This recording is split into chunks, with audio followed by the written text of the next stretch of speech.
Israel has said that 10 of its soldiers were killed while fighting in Gaza on Wednesday. The casualties include a colonel who led a regiment. Over 114 Israeli soldiers have been killed since Gaza ground operations that began on the 20th of October. Meanwhile, 4 new warships sailed for the first time into the Red Sea, joining the Israeli Navy's operational activities. The Israel Defense Forces said that the warships will boost its efforts to neutralize Hamas naval capabilities.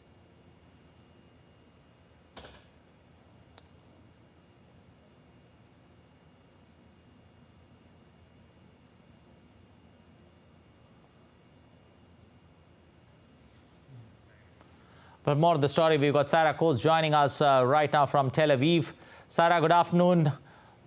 How does one see this UNGA vote, especially in this Israel-Hamas armed conflict?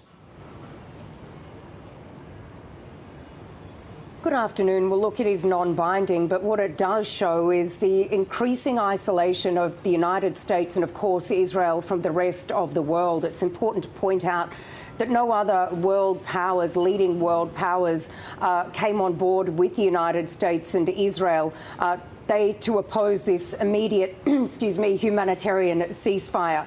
And look, it really does show that there is growing daylight also between the United States and Israel in terms of what they are saying and in terms of these operations on the ground. This is because we heard President Biden come out last night to tell Benjamin Netanyahu, Israel's Prime Minister, that he is losing support because of Israel's indiscriminate bombing campaign and the mounting civilian casualties, saying that Israel also needs to change its hardline right-wing government. So look, what we are expecting over this next week is more of this shuttle diplomacy that's been happening throughout this conflict. We know that the National Security Advisor, Jake Sullivan, he's expected to touch down here in Israel later on this week. He'll be discussing a timetable of this war. We do know that the United States has been pushing Israel to give it a firm date when this ground operation wraps up. Israel has so far said it will not do that and it will act on its own time frame, and that is when it defeats Hamas.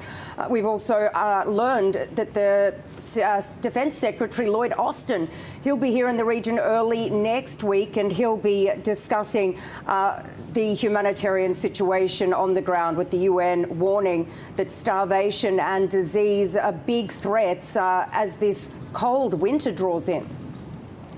Okay, also, Sara, what's the latest, especially when it comes to the fighting on the ground in Gaza? Well, look, the IDF has just released the names of 10 soldiers that have been killed over the last 24 hours. This happened in the Shajaya neighbourhood, that's in the northern part of the Gaza Strip, in an area that Israel considers a Hamas stronghold. Now, we do understand that this took place during an ambush and then subsequent series of blasts after that. And this would be the highest number of soldiers killed in one day since this ground operation began more than 2 months ago. And look, the IDF also says in the last 24 hours it carried out at least 250 airstrikes on what it says are Hamas infrastructure targets, also releasing video hitting a rocket launching squad that it says was right in the middle of launching projectiles into southern Israel. But look, this ground operation, of course, is coming at a massive cost to Palestinian civilians on the ground. The Hamas-run Gaza Health Ministry says that to date, there are at least 18,500 people who have been killed. And look, these people are being told to move further and further south, although Israel's bombing campaign continues down in these southern areas like Khan Yunis and in Rafah. And over the last 24 hours, a quarter of December's rain has been dumped on the region, with a low-pressure system moving through the area right now, which means that these people that are sheltering or trying to find shelter down in these southern areas, they are now in flooded areas in the mud with simply nowhere safe or warm to stay. Okay, we'll leave it there. Thank you. Appreciate you joining us on DD India News Hour.